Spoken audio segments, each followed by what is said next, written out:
సాదా బైనామా కొత్త అప్లికేషన్లపై ఏం చేద్దాం?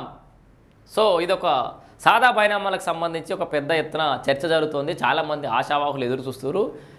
అప్పుడు 2018లో ఎప్పుడో ధరణి చెప్పినప్పుడు కేసీఆర్ బాపు మీరు సాదా బైనామాలు తీసుకురారిగా ఇప్పటికే లాస్ట్ సాదా బైనామాలు తెచ్చిన వాళ్ళు కూడా రిజిస్ట్రేషన్ చేస్తామని చెప్పేసి ఏదైతే చెప్పిండో అప్పుడు చాలామందికి దాదాపు 9 లక్షల అప్లికేషన్లు ఇంకా కూడా పెండింగ్లో ఉన్నాయి సాదా బైనామాలు. సో ఆ పెండింగ్ అప్లికేషన్లతో పాటు ఇప్పుడు భూభారతి అని చెప్పేసి కొత్త సర్కార్ కాంగ్రెస్ సర్కార్ ఏదైతే భూభారతి అని తెచ్చిన తర్వాత పైలట్ ప్రాజెక్టు లాగా అంటే పైలట్ మండలాలు పైలట్ జిల్లాలు ఏవైతే ఉన్నాయో అక్కడ కూడా ఈ రెవెన్యూ సదస్సులు నిర్వహిస్తున్న సమయంలో సాదా బైనామాల అప్లికేషన్లే ఎక్కువ వస్తున్నాయట. చూడండి, అంటే ఇప్పుడు జనరల్ అప్లికేషన్ల కంటే సాదా బైనామా అప్లికేషన్లే ఎక్కువ వస్తున్నాయి. సో వీటన్నింటిని ఏం చేద్దాం? సో సాదా బైనామా అప్లికేషన్లను ఏం చేద్దాం? వీటిని ఎట్లా పరిష్కరిద్దాం? మరి ఇప్పుడు పరిష్కరించాలంటే భూభారతిలో కొత్త సాదా బైనామాలకు పరిష్కార మార్గం చూపించే అవకాశం భూభారతిలో లేదు. పాత పెండింగ్ సాదా బైనామాలు మాత్రమే చేస్తామని చెప్పారు. మరి ఇప్పుడు వేయాలంటే కొన్ని చట్టంలో సవరణలు చేయాల్సిన అవసరం ఉందట. మరి ఈ సర్కారు కూడా ఈ సాదా బైనామాల మీద ఎలాంటి నిర్ణయం తీసుకుంటుందో ఒకసారి చూద్దాం. సాదా బైనామా కొత్త అప్లికేషన్లపై ఏం చేద్దాం? పాత వాటికే భూభారతిలో పరిష్కారం, తర్జన భర్జన పడుతున్న రాష్ట్ర ప్రభుత్వం. రెవెన్యూ సదస్సులో భారీగా వస్తున్న సాదా బైనామా దరఖాస్తులు గత సర్కారులో పరిష్కారం కాక పెండింగ్లో ఉన్నవే 9.24 లక్షలట. సో పాత వాటికి మాత్రమే పరిష్కారం చూపేలా భూభారతి చట్టం, కొత్తవి క్లియర్ చేయాలంటే చట్టంలో మార్పు తప్పదంటున్న ఆఫీసర్లు. సో ఏంది, పాత వాటికి మాత్రమే పరిష్కారం చూపేలా భూభారతిలో చట్టం ఉంది, కొత్తవి క్లియర్ చేయాలంటే చట్టంలో మార్పులు తప్పాయట. పెండింగ్ ఎన్ని 9.24 లక్షల ఉన్నాయి. సో ఇక్కడ ఈ కొత్త సాదా బైనామాలు కొత్తగా అప్లికేషన్లు వస్తే ఏం చేస్తారో ఒకసారి చూద్దాం. భూభారతి కింద వివిధ భూ సమస్యలకు అప్లికేషన్లు తీసుకుంటున్న రాష్ట్ర ప్రభుత్వానికి కొత్తగా వస్తున్న సాదా బైనామా దరఖాస్తులు సమస్యగా మారాయి. వాటికి ఎలా పరిష్కారం చూపాలన్న దానిపై తర్జన భర్జన పడుతున్నది. ధరణి పోర్టల్లోని పెండింగ్లో ఉన్న 9.24 లక్షల సాదా బైనామా దరఖాస్తులను మాత్రమే పరిష్కరించేందుకు భూభారతి చట్టంలో ప్రత్యేక నిబంధనలు చేర్చారు. ఇప్పుడు రెవెన్యూ సదస్సుల్లో అదే స్థాయిలో సాదా బైనామాలకు కొత్తగా అప్లికేషన్లు వస్తున్నాయి. సో రెవెన్యూ సదస్సులలో కూడా అదే స్థాయిలో కొత్త సాదా బైనామాలు వస్తాయట. ఇప్పటికే నిర్వహించిన పైలట్ సదస్సుల్లో సాదా బైనామాలకు సంబంధించిన దరఖాస్తులే 30% దాకా వచ్చినట్టు తేలింది. వచ్చే నెల 2వ తేదీ నుంచి రాష్ట్ర వ్యాప్తంగా ప్రభుత్వ రెవెన్యూ సదస్సులు నిర్వహించనుంది. వీటిలోనూ పెద్ద స్థాయిలో సాదా బైనామా దరఖాస్తులు వచ్చే అవకాశం ఉంది.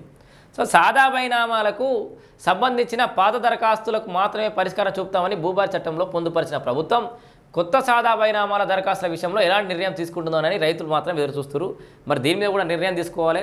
ఎందుకంటే అప్పుడు అప్లికేషన్ పెట్టుకోవడం మర్చిపోయిన వాళ్ళు, పెట్టుకోవడం వీలుగా లేకపోయిన వాళ్ళు ఇప్పుడు చాలా మంది మిగిలిపోయారు. ఈ దెబ్బతోటి కేసీఆర్ సమయమే లాస్ట్ అనుకుంటే ఇప్పుడు మళ్ళీ ఈ రేవంత్ సర్కార్ ఒక్కసారి కొత్త 6 చట్టం చేసి రూల్స్ తీసుకొచ్చి భూభారతి చట్టం తీసుకొచ్చి ఇవన్నీ చేసిన తర్వాత కూడా మళ్ళీ తర్వాత వచ్చే ఏ సర్కార్ అన్నా సాదా బైనామాలు చేస్తారనే నమ్మకం అయితే లేదు.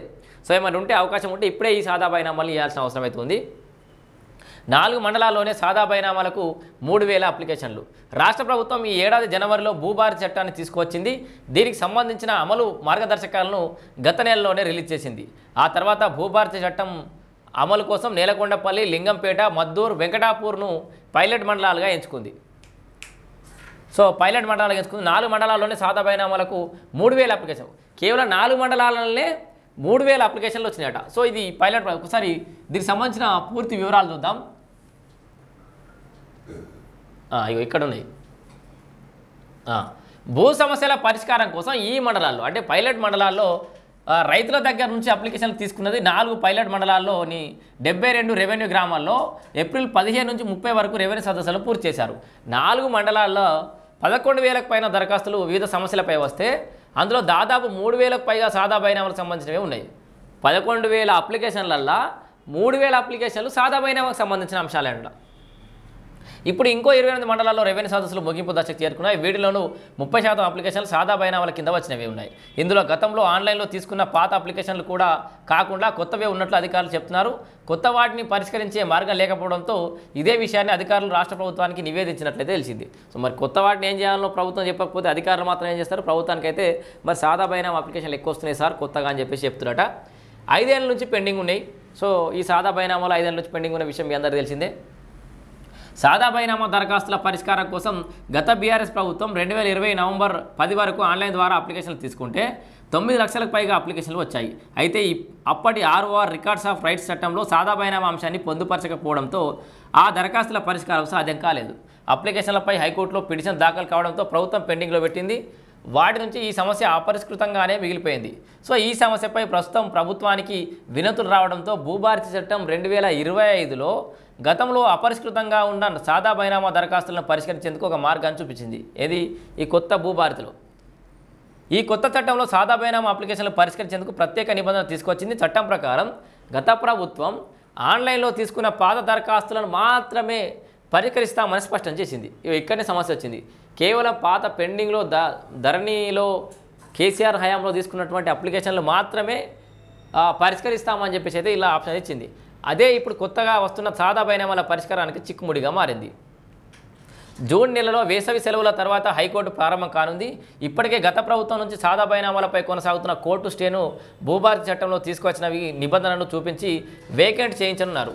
దీంతో పాత దరఖాస్తుల్లో అపరిష్కృతమైనవి పరిష్కారం కానున్నాయి, అర్హమైనవి. సో పాత దరఖాస్తులో అర్హమైనవి అంటే ఈ ఓల్డ్ పెండింగ్ అప్లికేషన్లు ఉన్నాయో దాంట్లో వాళ్ళకి ఎవరికైతే హక్కులు ఉన్నాయో, ఎవరికైతే అర్హత ఉందో అవి మాత్రమే పరిష్కారం లభించే అవకాశం ఉంది.